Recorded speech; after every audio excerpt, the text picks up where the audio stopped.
مجھے ایک واقعہ یاد آتا ہے. ہمارے ایک رشتہ دار ہیں امریکہ میں. وہ امریکہ میں تھے تو ان کی ناک کی ہڈی بڑھ گئی تھی نا, سائنس کا پرابلم ہو جاتا ہے نا. تو وہ ہاسپٹل گئے وہیں امریکہ میں ہی. ڈاکٹر نے کہا کہ اس کا آپریشن ہوگا. ناک کی ہڈی بڑھتی ہے نا, ڈاکٹر آپریشن کر, ENT اسپیشلسٹ جو ہوتے ہیں, کہتے ہیں میں نے کہا چلو بھائی ڈاکٹر کہہ رہے آپریشن ہوگا تو پھر ہوگا. تو وہ ڈاکٹر نے بہت سارے ڈاکومنٹ دے دیے کہ اس پہ آپ سائن کر لیں اور کل لیٹ جائیں آ کے نا. عام طور پہ مریض لوگ پڑھتے نہیں ہیں کہ لکھا ہوا کیا ہے, بس ڈاکٹر جہاں جہاں سائن کروا لے لوگ کر دیتے ہیں. انہوں نے آ کے پورے ڈاکومنٹ پڑھ لیے.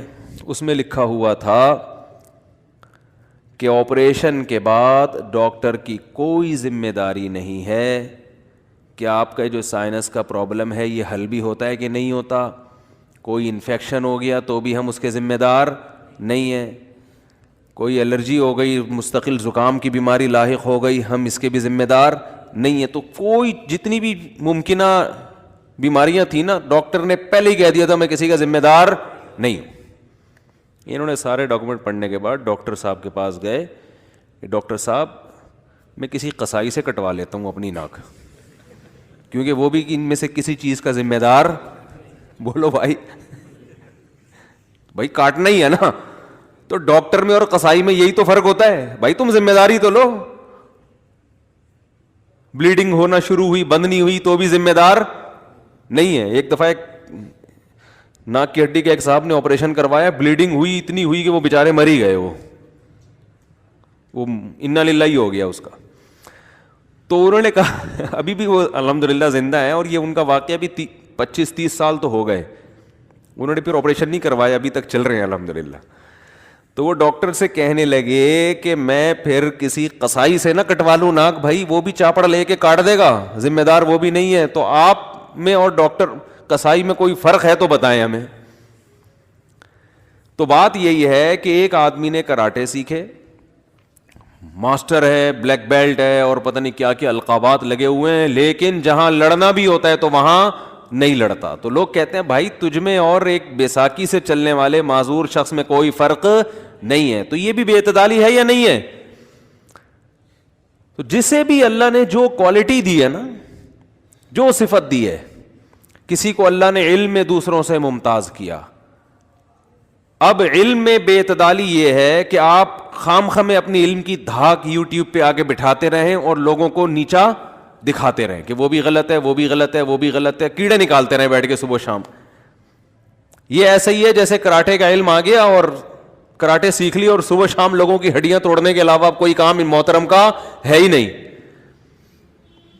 اور بے اعتدالی علم میں یہ ہے کہ جہاں بولنا چاہیے, جہاں لوگوں کو گائیڈ کرنا چاہیے, وہاں بھی آپ گائیڈ نہیں کر رہے, تو یہ بے اعتدالی ہے. تو جس کو بھی اللہ نے جو کوالٹی دی ہوتی ہے, لوگوں سے ممتاز بنایا ہوتا ہے, تو سب سے پہلے اللہ کا بھی, فطرت کا بھی, لوگوں کا بھی مطالبہ یہ ہوتا ہے کہ یہ اس معاملے میں اعتدال کے راستے پر ہے یا نہیں ہے. اگر اعتدال کے راستے پر ہے, ہٹو بچوں, بہترین ہو گیا. نہیں ہے تو اس کا مطلب کیا ہے؟ بے وقوف ہے, احمق ہے, غلط آدمی ہے یہ. تو بالکل اسی طرح یاد رکھو کہ انسان جو ہے نا, انسان, یہ بہت اہم بات کر رہا ہوں, اللہ کرے کھوپڑی میں اتر جائے یہ بات. بہت ساری گمراہیوں کا حل اس میں ہے.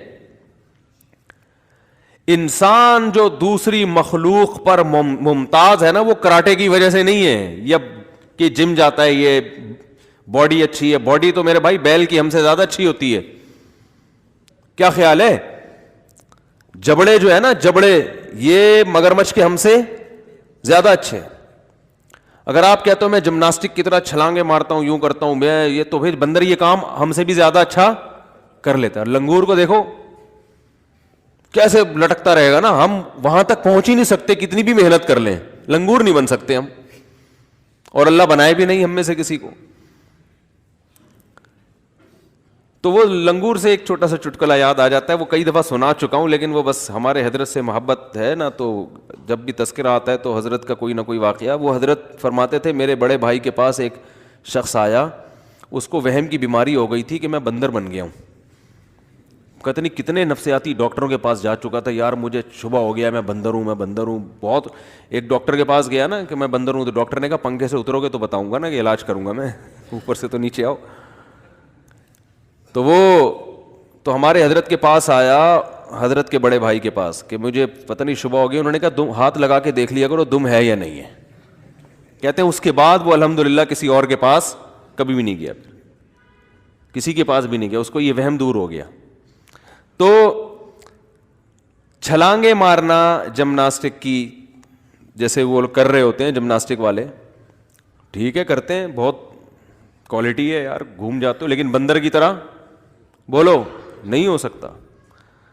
تو انسان کو جو اللہ نے ممتاز بنایا, جو سب سے الگ تھلگ بنایا, وہ کس چیز میں؟ عقل میں.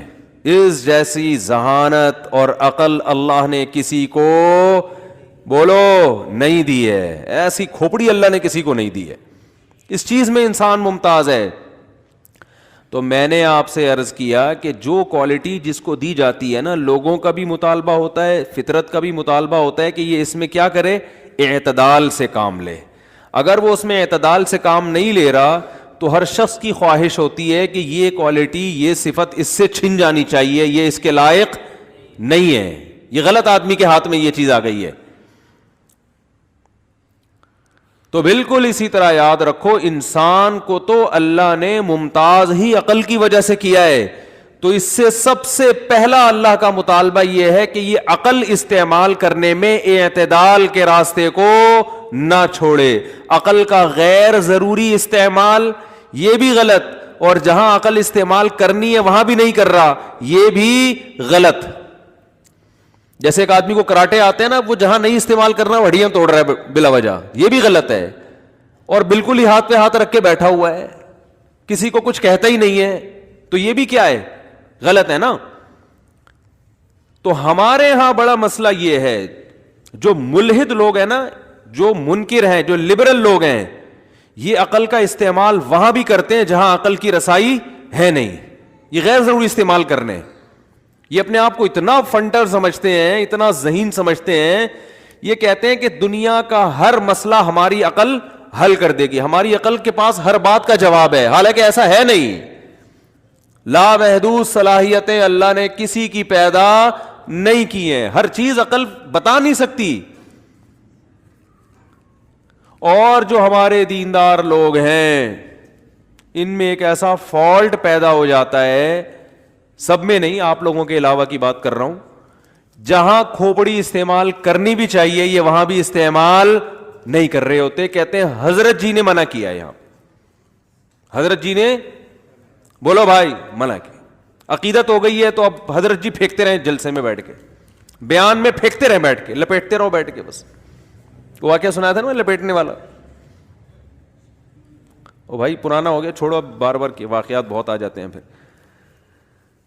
تو حضرت جی نے چونکہ ارشاد فرمایا, کتنی غلط بات کر رہے ہوں,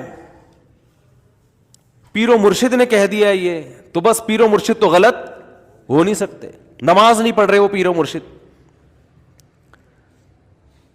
پیر و مرشد کی داڑھی نہیں ہے ماشاءاللہ, لیکن عشق رسول میں ایک نمبر تولا جا رہا ہے جناب سونے اور چاندی میں, حالانکہ داڑھی نہیں ہے.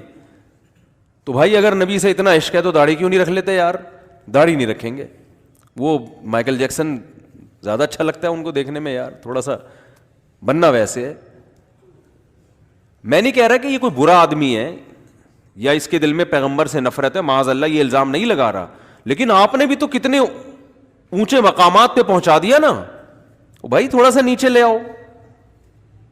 نعت خوانوں کو دیکھو آپ, بہت سارے نعت خوان صبح و شام نبی کی یاد میں پڑھ پڑھ کے آنسوؤں سے رو رہے ہیں.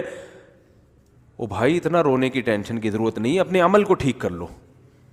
پیسے جو آپ نے لیے ہوئے واپس کر دو. وسیم بھائی سے جو پیسے لیے ہوئے وہ کیا کر دو واپس, وہ نہیں کرے گا واپس. سب نعت خوان نہیں بھائی, کسی پہ کوئی متعین شخص مراد نہیں ہے, لیکن ہم نے دیکھے ہیں. او بھائی تو قرضہ واپس کرے یار, کب سے لے کے بیٹھا ہوا ہے, پیسے دے میرے. نہ پروگرام میں جانا ہے, نعتیں رسول مقبول پڑھنی اور روئے گا وہاں جا کے. مارکیٹ میں چل رہا ہے کہ نہیں چل رہا ہے؟ میں الحمدللہ ایسے آنسوؤں سے کبھی بھی الحمدللہ پہلے بھی کبھی متاثر نہیں ہوا تھا, اب بھی نہیں ہوتا. ایک صاحب تھے فجر کی نماز میں 15 دن مارکیٹ سے شارٹ رہتے تھے, وہ تھے بہت بڑے بزرگ, یا تو چلو کوئی شرعی عذر ہونا, لیکن وہ نہیں ہوتے تھے, آتے ہی نہیں تھے نا. اب خلیفہ بھی تھے, وہ بزرگ بھی تھے, تو ایک نمازی چمٹ گیا ان کو کہ یار ایک دن ہوتا ہے 2 دن ہوتا ہے, یہ فجر کی نماز جیسے دوسرے مسلمانوں پر ہے آپ پر بھی تو ہے نا. ہر مسجد میں نا ایک ٹینشن لازمی یاد رکھو ہوتی ہے امام کے لیے, وہ امام کو دیکھ رہا ہوتا ہے یہ انسان کا بچہ بن کے چل رہا ہے کہ نہیں چل رہا. ہر مسجد میں اللہ نے ایک ٹینشن کم از کم پیدا کی ہوتی ہے, اور وہ صحیح ہوتی ہے صحت کے لیے, سب وہ ضروری ہوتی ہے. تو وہ چپک گئے کہ بھائی یا تو کوئی بیماری ہے, تو یہ بول تو ہم تھوڑی پوچھ رہے ہیں کہ آپ کو کوئی بیماری, بس بتا دو یار کوئی شرعی عذر ہے, ہم فرض کر لیں گے, کچھ تو بولو. نہیں تو یہ بیوقوف ہیں جو اتنے لوگ ہیں یہ نماز پڑھنے آ رہے ہیں. وہی ہے نا, ایک دیہاتی کا بیل آ گیا مسجد میں, امام صاحب نے ڈنڈے سے مارنا شروع کیا, تو دیہاتی کہنے لگا امام صاحب بے زبان جانور ہے, بے عقل ہے, کبھی مجھے دیکھا آپ نے مسجد میں, بلا وجہ اس کو کوٹ رہے ہو پکڑ کے. تو وہ جو پیچھے پڑ گئے وہ مقتدی صاحب کہ آتے کیوں, نماز کیوں نہیں پڑھتے بھائی؟ تو وہ صاحب کہنے لگے میں تمہارے خلاف الٹے ہاتھ سے بد دعائیں کروں گا رات کو اٹھ کے نا نمازی سے. تو وہ نمازی کا کانفیڈنس مجھے پسند آیا. وہ نمازی کہنے لگا میں نے کہا الٹے لٹک کے بھی کرو مجھ پہ نہیں لگے گی بد دعا. ان چیزوں سے میں متاثر, بولو بھائی نہیں, نماز پڑھو نماز. تو عمل دیکھو, اگر کوئی غلطی بھی ہے نا تو اللہ نے بڑے آپشن رکھے ہیں بھائی, سدھرنے کی کوشش کر لو, توبہ کر لو. لیکن غلطی کو نہ غلطی مانا جا رہا ہے, نہ اس کو چھوڑنے کی کوشش کی جا رہی ہے, لیبل ہٹانے کے لیے تیار نہیں ہے. لیبل لگ گیا بس نیک آدمی کا, یہ چپکا رہے گا قیامت تک آپ کے ساتھ. بی بی تمیزہ کا وضو سنا ہے؟ بی بی تمیزہ وضو کے بغیر وضو نہیں آتی تھی اس کو نا, تو مسجد کے امام نے بی بی تمیزہ کو کہا کہ تو نماز کیوں نہیں پڑھتی ہے؟ اس نے کہا کہ مجھے وضو کرنا نہیں آتا. تو امام صاحب نے اپنے سامنے اس کو وضو کرایا اور نماز پڑھائی. اس نے کہا زبردست. امام صاحب نے کہا میں سفر میں جا رہا ہوں, واپسی پہ تجھ سے پھر پوچھوں گا نماز پڑھتی ہے کہ نہیں پڑھتی. امام صاحب آئے 8-10 سال کے بعد, اس دوران بی بی تمیزہ کی شادی بھی ہو گئی, بچے بھی ہو گئے ماشاءاللہ. امام صاحب نے کہا ہاں بھائی نماز پڑھتی ہے؟ اس نے کہا الحمدللہ 10 سال میں سے پابندی سے پڑھ رہی ہوں. انہوں نے کہا وضو؟ کہہ رہے وضو تو آپ کرا کے چلے گئے تھے. تو ہمارے حضرت فرمایا کرتے تھے جیسے بی بی تمیزہ کا وضو شادی بھی ہو گئی اور 10 بچے بھی ہو گئے نہیں ٹوٹا, تو ایسے ہی بعض لوگوں کا تقویٰ کچھ بھی ہو جائے وہ ٹوٹتا نہیں ہے, چاہے وہ نماز پڑھے یا نہ پڑھے, ان کا تقویٰ نہیں ٹوٹتا. وہ عشق رسول پھر بھی رہے گا ان میں, انسٹال ہو گئے سافٹ ویئر عشق رسول کے. تو جو کرنے کا کام ہے میرے بھائی وہ کیوں نہیں کرتے؟ تھوڑا عمل کر لو پابندی کے ساتھ, فرائض واجبات پورے کر لو, اللہ آپ سے زیادہ کا سوال نہیں کرے گا. موٹے موٹے حکام, اور اگر کوئی گناہ ہو رہا ہے تو توبہ کرو اللہ کے سامنے, چھوڑنے کی کوشش کرو اس کو. ٹریک تو صحیح کرو نا, آدمی صحیح ٹریک پہ آ جائے, اس کو پتا تو چلے کہ صحیح کیا ہے غلط کیا ہے. ٹریک ہی صحیح نہیں ہے